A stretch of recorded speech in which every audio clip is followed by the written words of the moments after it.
Good morning all of you. तो आज का हमारा टॉपिक है एंगल बिटवीन टू वेक्टर्स। ठीक है ना, एंगल बिटवीन टू वेक्टर्स।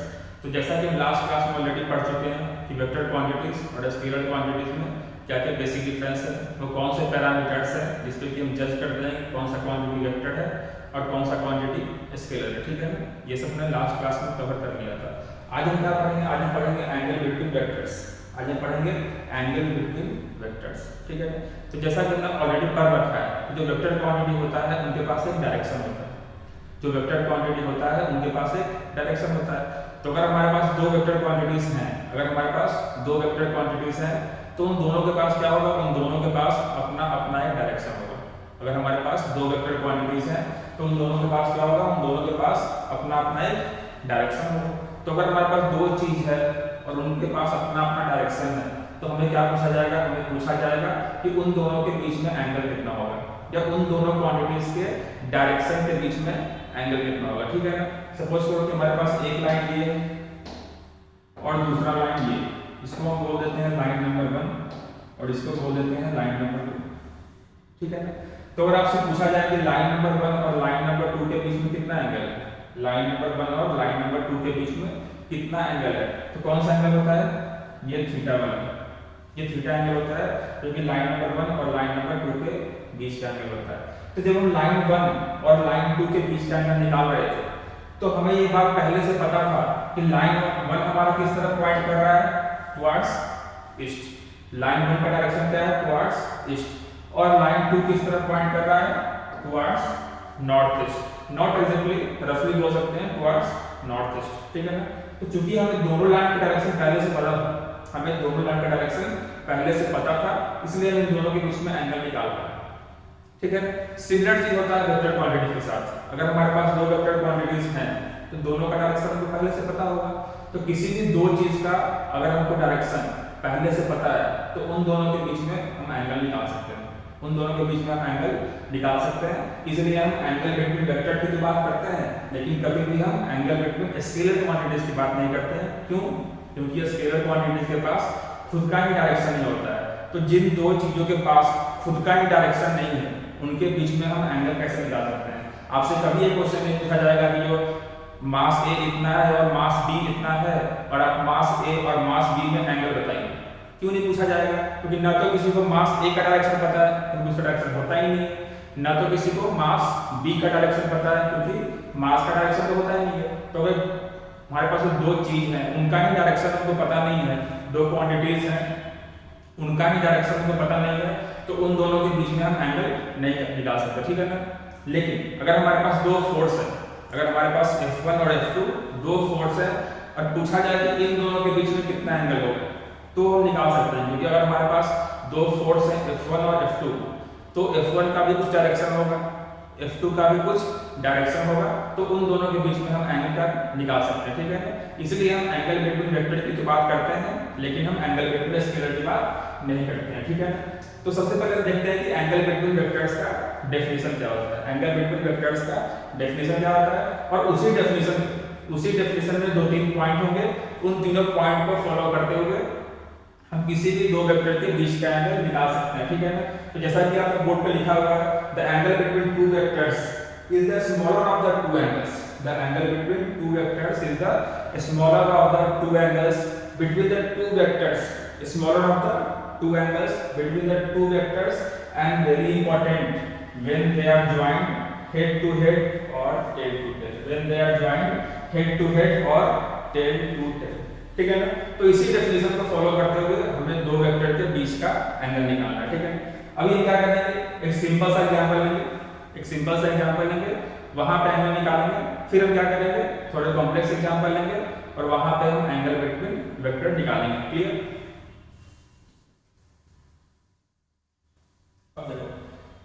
आपको दिख रहा होगा बोर्ड पे, यहाँ पर दो वेक्टर क्वांटिटी दे रखे हैं। पहला वेक्टर कौन सा है? ये वेक्टर है ए वेक्टर, और दूसरा वेक्टर है बी वेक्टर।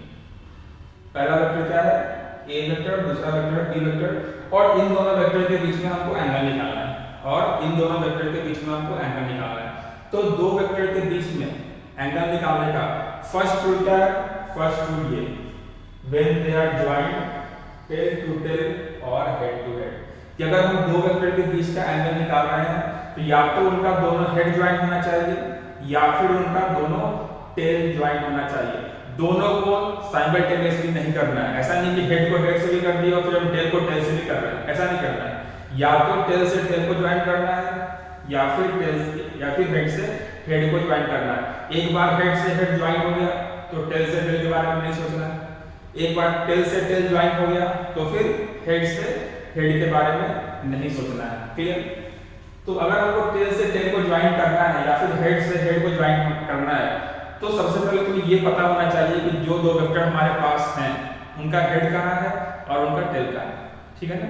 अगर हमको किसी दो चीज को ज्वाइन करना है तो पहले में ये तो पता होना चाहिए ना कि जिन दो चीजों को हमको ज्वाइन करना है वो आखिर है कहाँ, तभी तो उसको ज्वाइन करेंगे। तो हमारा पहला टास्क क्या है? एंगल बिटवीन टू वेक्टर निकालने का। एंगल बिटवीन टू वेक्टर निकालने का हमारा पहला टास्क है identify the tail and head. Identify tail and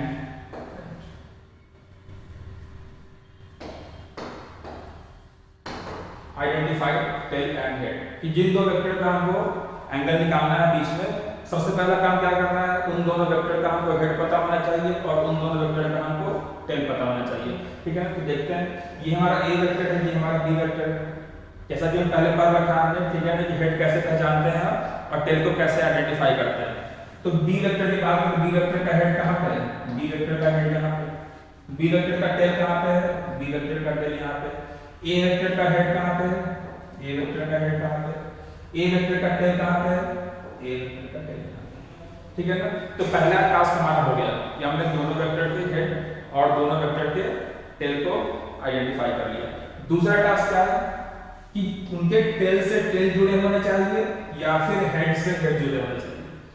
ठीक है ना? जिन दो वेक्टर के बीच में हम एंगल निकालने जा रहे हैं, या तो उनका टेल से एक का टेल दूसरे के टेल से जुड़ा होना चाहिए या फिर एक का हेड दूसरे के हेड से जुड़ा होना चाहिए। तो हम यहाँ पे देखते हैं डायग्राम में क्या या किसी क्वेश्चन में क्या होगा, पहले से ही हेड से हेड या फिर टेल से टेल ऑलरेडी क्वेश्चन में वो ज्वाइन होगा, तो वो क्वेश्चन हमारा थोड़ा इजी हो जाएगा। किसी क्वेश्चन में क्या होगा, ऑलरेडी टेल से टेल या फिर हेड से हेड ज्वाइन होगा, तो उसमें हमको ज्यादा सोचने की जरूरत नहीं।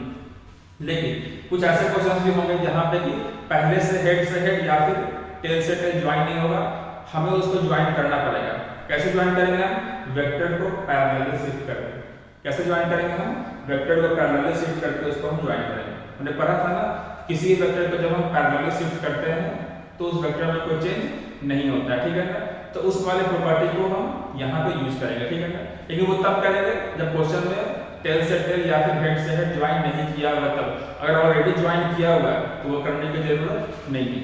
जैसे इस क्वेश्चन की बात करते हैं, ए वेक्टर का हेड यहाँ पे, ए वेक्टर का टेल यहाँ पे, बी वेक्टर का हेड यहाँ पे, बी वेक्टर का टेल यहाँ पे। तो अगर हम इस वाले पॉइंट की बात करें, इस ब्लैक वाले पॉइंट की बात करें, तो यहाँ पे ए वेक्टर का क्या है? टेल है। बी वेक्टर का भी क्या है? टेल है। तो क्या हम बोल सकते हैं इस वाले क्वेश्चन में ऑलरेडी दोनों वेक्टर का टेल से टेल ज्वाइन है। इस वाले क्वेश्चन में ऑलरेडी दोनों वेक्टर का टेल से टेल ज्वाइन है, तो ज्यादा हमें सोचने की जरूरत है नहीं। ठीक है ना? और जैसे ही टेल से टेल ज्वाइन हो गया, फिर हमें हेड से हेड के बारे में नहीं सोचना है। यहाँ पे क्या लिखा हुआ है? लिखा हुआ है और। यहाँ पे क्या लिखा हुआ है? यहाँ पे लिखा हुआ है और। यहाँ पे एंड नहीं लिखा हुआ। अगर यहाँ पे एंड लिखा होता तो फिर हम सोचते। यहाँ पे लिखा हुआ है और। या तो हमको टेल से टेल ज्वाइन करना है या फिर हमको हेड से हेड ज्वाइन करना है। दोनों को ज्वाइन करने का कोशिश नहीं करना है। तो क्वेश्चन में ऑलरेडी टेल से टेल ज्वाइन है, कोई दिक्कत नहीं। ठीक, अब हमारा पहला पार्ट भी हो गया आइडेंटिफाई टेल एंड हेड। दूसरा पार्ट भी हो गया कि टेल से टेल ज्वाइन हो गया या फिर हेड से हेड ज्वाइन हो गया। ठीक है, तीसरा पार्ट क्या है कि जब दोनों वेक्टर का टेल से टेल ज्वाइन हो जाए या फिर हेड से हेड ज्वाइन हो जाए, ज्वाइन होने के बाद एंगल बिटवीन टू वेक्टर्स क्या होगा। तो जब दोनों का टेल से टेल ज्वाइन हो जाए या फिर हेड से हेड ज्वाइन हो जाए, तो जो दो सिंपल लाइन बनेंगे, दो वेक्टर का टेल से टेल ज्वाइन होने के बाद या फिर दोनों का हेड से हेड ज्वाइन होने के बाद जो दो सिंपल लाइन बनेंगे, ये लाइन और ये लाइन, इनके बीच का जो एंगल होगा उसी को हम बोलते हैं एंगल बिटवीन टू वेक्टर्स। ठीक है, टेल से टेल ज्वाइन होने के बाद या फिर हेड से हेड ज्वाइन होने के बाद जो दो लाइन के बीच में एंगल होगा उसी को बोलते हैं हम एंगल बिटवीन टू वेक्टर्स। लेकिन यहाँ पे कंफ्यूजन होता है, यहाँ पे कंफ्यूजन होता है। अब ठीक है, यहाँ पे मैंने टेल से टेल ज्वाइन कर दिया, हमारे पास ये लाइन आया, हमारे पास ये लाइन आया। अगर तुम किसी से पूछोगे, सिंपल नो फिजिक्स, अगर तुम किसी से कोई मैथ्स का स्टूडेंट है, उससे आप पूछेंगे कि इस वाले लाइन, ए वाले लाइन और बी वाले लाइन के बीच में कितना एंगल है, ए वाले लाइन और बी वाले लाइन के बीच में कितना एंगल है। अगर आप किसी से पूछोगे तो कुछ लोग बोलेंगे इन दोनों के बीच में ये वाला एंगल है, ये वाला एक्यूट एंगल इन दोनों के बीच में, लेकिन सब लोग ऐसा बोलेंगे, ऐसा कंपलसरी नहीं है। कुछ लोग ये भी तो बोल सकते हैं, कुछ लोग ये भी तो बोल सकते हैं कि इन दोनों लाइन के बीच में ये बाहर वाला एंगल है। कुछ लोग ये भी तो बोल सकते हैं कि इन दोनों लाइन के बीच में ये बाहर वाला एंगल है। मतलब जब हम दो लाइन के बीच में एंगल की बात करते हैं तो कुछ लोग बोलेंगे इंटीरियर एंगल, कुछ लोग बोलेंगे एक्सटीरियर एंगल। अब जब दो लाइन के बीच के एंगल बात करेंगे तो ना तो ये गलत है ना तो ये गलत है, दोनों सही है। अगर हम इन दोनों वेक्टर के बीच के एंगल का बात करें या इन दोनों लाइन के बीच के एंगल का बात करें तो ना तो ये एंगल गलत है ना तो ये एंगल गलत है, दोनों ही एंगल सही है। एक इंटीरियर एंगल है, दूसरा एक्सटीरियर एंगल है, ठीक है। तो यहाँ पे हो गया है कंफ्यूजन, हमने सारा कुछ कर लिया, हेड से हेड, टेल से टेल आइडेंटिफाई कर लिया। उसके बाद जब एंगल निकालना है तो हमारे पास दो ऑप्शन आ गए कि हम ये ब्लैक वाले एंगल को कंसीडर करें या फिर इस रेड वाले एंगल को कंसीडर करें। तो इसके लिए भी रूल दिया गया है। रूल क्या है? The angle between two vectors is the smaller of the two angles, is the smaller of the two angles. Is the मतलब क्या? जिसने वेक्टर के बीच में एंगल निकालना बताया उसको पहले से पता था ये कंफ्यूजन आने वाला है, ये कंफ्यूजन आने वाला है कि हम ब्लैक को प्रेफर करें कि रेड को प्रेफर करें, ये कंफ्यूजन आने वाला है। तो उसने पहले ही रूल क्या दे दिया कि ये smaller of the two angles, कि जब भी ऐसा हो कि एंगल बिटवीन टू वेक्टर्स निकालने के टाइम आपको दो एंगल में कंफ्यूजन हो तो किसको हम चूज करें और किसको रिजेक्ट करें। हमेशा क्या करना है? स्मॉलर वाले को चूज करना है और बिगर वाले को रिजेक्ट कर देना है। यहाँ भी हमारे पास दो ऑप्शन है, तो इसको हम चूज करेंगे और इसको हम रिजेक्ट करेंगे, ठीक है ना। तो एंगल बिटवीन ए वेक्टर और बी वेक्टर क्या हो गया? ये जो एंगल थीटा दे रखा है यही हो गया हमारा एंगल बिटवीन ए वेक्टर और बी वेक्टर, ठीक है ना। यहाँ पे कंफ्यूजन हुआ था, इस एंगल को चूज करें, ब्लैक वाले एक्यूट एंगल को चूज करें कि रेड वाले एक्सटीरियर एंगल को चूज करें। किसे चूज करना है? इन दोनों में से छोटा है, इन दोनों में से जो छोटा है उसको ही हमको चूज करना है, ठीक है ना। तो ये हमारा हो गया एंगल बिटवीन टू वेक्टर्स, ठीक है ना। तीन स्टेप है। पहला स्टेप टेल को आइडेंटिफाई करना, हेड को आइडेंटिफाई करना। दो वेक्टर हैं, दो टेल मिलेंगे, दो हेड मिलेंगे, टोटल हमारे पास 4 हेड और टेल हो गए। दूसरा काम क्या है? हेड से हेड को ज्वाइन करना है या फिर टेल से टेल को ज्वाइन करना है, वो भी हो गया। तीसरा काम क्या है? हेड से हेड ज्वाइन होने के बाद या फिर टेल से टेल ज्वाइन होने के बाद जो दो लाइन हमें मिलेगा उन दोनों लाइन के बीच का एंगल निकालना है। अब तुम उन दोनों लाइन के बीच का जो एंगल निकालना जाओगे तो वहां पे आपको दो एंगल मिलेंगे, एक छोटा वाला एंगल है, बड़ा वाला एंगल। जब भी आपको कंफ्यूजन हो किस एंगल को हम एंगल बिटवीन वेक्टर माने और किसको रिजेक्ट करते हैं, हमेशा क्या करना है? छोटे वाले एंगल को एंगल बिटवीन टू वेक्टर्स मानना है, बड़े वाले को रिजेक्ट कर देना है। तो आंसर हमारा आ गया थीटा, क्योंकि पहले से यहाँ पे लिखा हुआ था। तो इस तरह से हम एंगल बिटवीन टू वेक्टर्स निकाल सकते हैं, क्लियर। तो इसलिए हम देखो ये सबसे इजी केस था, क्योंकि तो यहाँ पे क्या था? इस क्वेश्चन में पहले से हेड ज्वाइन था और या फिर पहले से किसी क्वेश्चन में टेल से टेल ज्वाइन होगा। यहाँ पे हमें कुछ करना नहीं पड़ा, सब कुछ खाली में सजा मिला था। दो वेक्टर थे, दोनों का टेल पहले से ज्वाइन था, जाके बस एंगल निकाल लिया, ठीक है। लेकिन हमेशा क्वेश्चन में टेल से टेल ज्वाइन ही होगा या फिर हेड से हेड ज्वाइन ही होगा, ऐसा कंपलसरी नहीं है। किसी क्वेश्चन में नहीं भी हो सकता है। तो उस क्वेश्चन को हम कैसे करेंगे वो देखते हैं, ठीक है। क्लियर? यहाँ पर नोट कीजिए।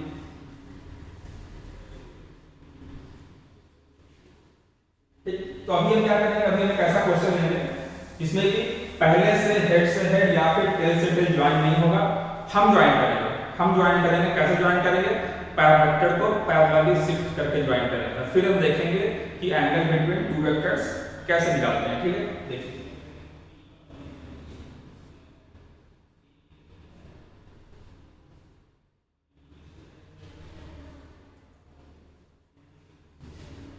सपोज करो हमारे पास एक क्वेश्चन है,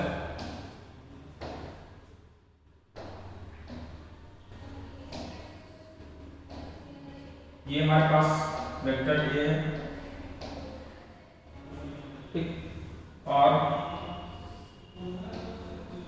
ये हमारे पास वेक्टर बी, ये हमारे पास वेक्टर ए है और ये हमारे पास वेक्टर बी है, और ये वाला एंगल दे रखा है 120 डिग्री, ये वाला एंगल दे रखा है 120 डिग्री, ठीक है ना। और आपसे क्वेश्चन क्या पूछा है, आपसे क्वेश्चन पूछा गया है फाइंड द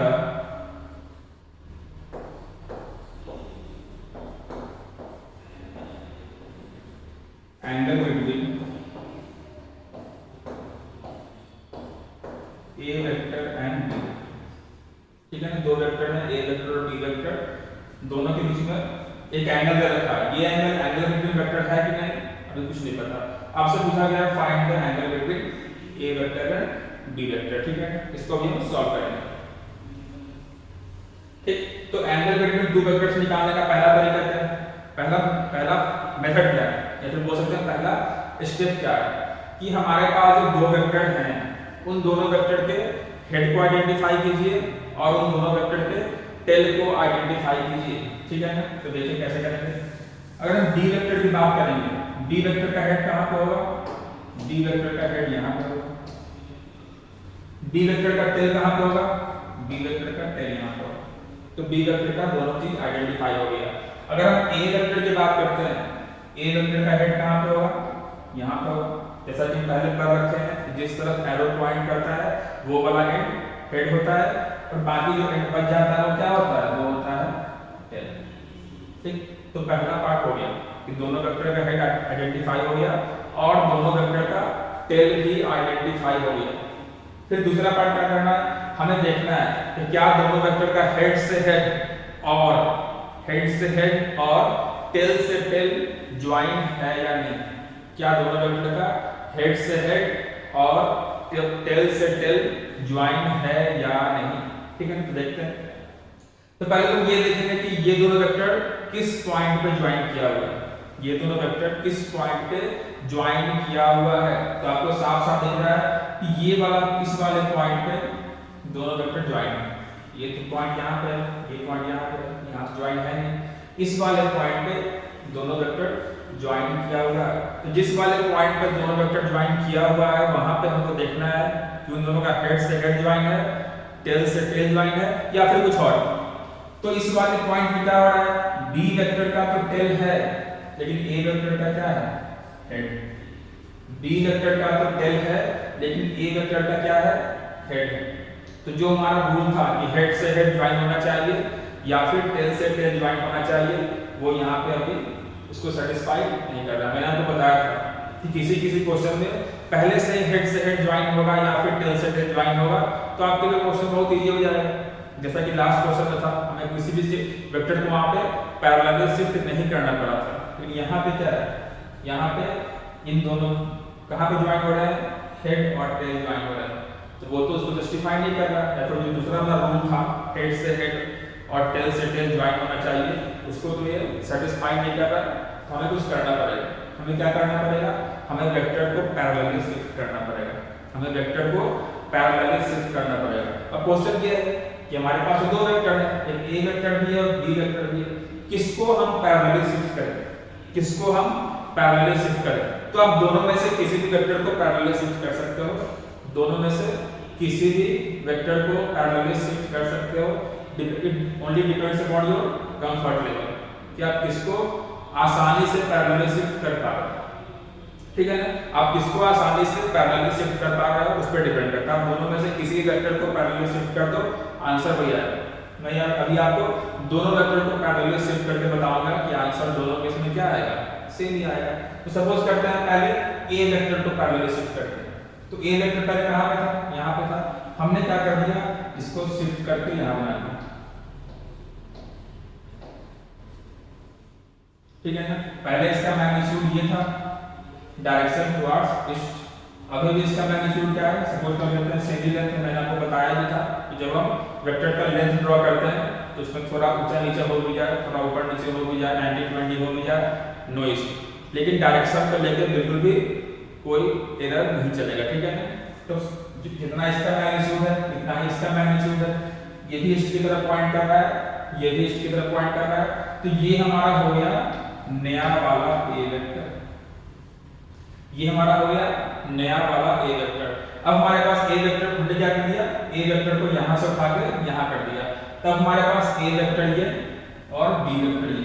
अब क्या करेंगे हम, नए वाले ए वेक्टर और पुराने वाले बी वेक्टर में एंगल निकालेंगे, एंगल निकालेंगे। क्योंकि हमने तो पढ़ रखा है ना कि वेक्टर को पैरेलली शिफ्ट करने से उसके वेक्टर में कोई चेंज नहीं आता, ठीक है। तो हमने इसको यहाँ पे शिफ्ट कर दिया। अब शिफ्ट करने से क्यों शिफ्ट किए, शिफ्ट करने से कोई लॉजिक होना चाहिए, शिफ्ट करने से कुछ फायदा हो रहा होगा तभी तो शिफ्ट किए हैं। तो क्या फायदा हो रहा है वो देखिए। अब जो हमारे पास नया ए वेक्टर और जो पुराना बी वेक्टर आया है उसका अगर हम हेड और टेल निकाले तो नए वाले ए वेक्टर का हेड कहाँ पे है, यहाँ पे, जिस तरफ एरो पॉइंट कर रहा है। इसका टेल कहाँ पे है, यहाँ पे। पुराने वाले बी वेक्टर का हेड कहाँ पे था, उस तरफ, टेल कहाँ पे होगा, यहाँ। तो अब अगर क्या होगा, अब इन दोनों वेक्टर का ज्वाइनिंग पॉइंट क्या है, इन दोनों वेक्टर का ज्वाइनिंग पॉइंट फिर से यही है। लेकिन अब फायदा क्या हो गया कि ये दोनों वेक्टर जहां पे ज्वाइन कर रहे हैं वहां पे क्या है, वहां पे दोनों का टेल, वहां पे दोनों का टेल है।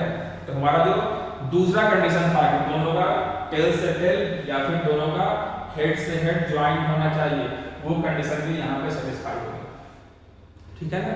वो कंडीशन भी यहाँ पे सेटिस्फाई हो गया, ठीक है। तो अब क्या हो गया, अब हमारे पास एक वेक्टर ये, दूसरा वेक्टर ये, हमने दोनों का टेल से टेल ज्वाइन कर दिया गया, ठीक है ना। तो अब क्या बचा, एंगल निकालना।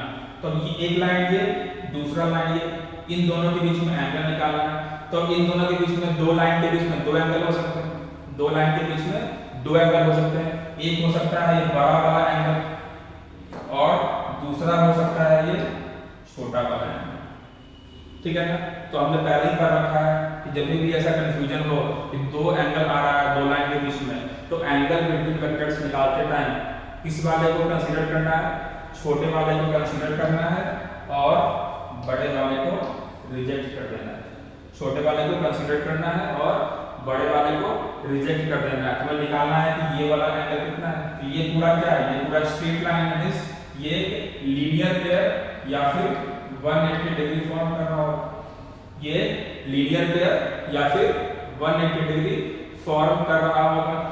ये पूरा 180 है, इसमें ये कितना है, ये वाला बचा 120 है, तो ये वाला कितना बचा 180 minus 120 is equal to 60 degree, ठीक है ना।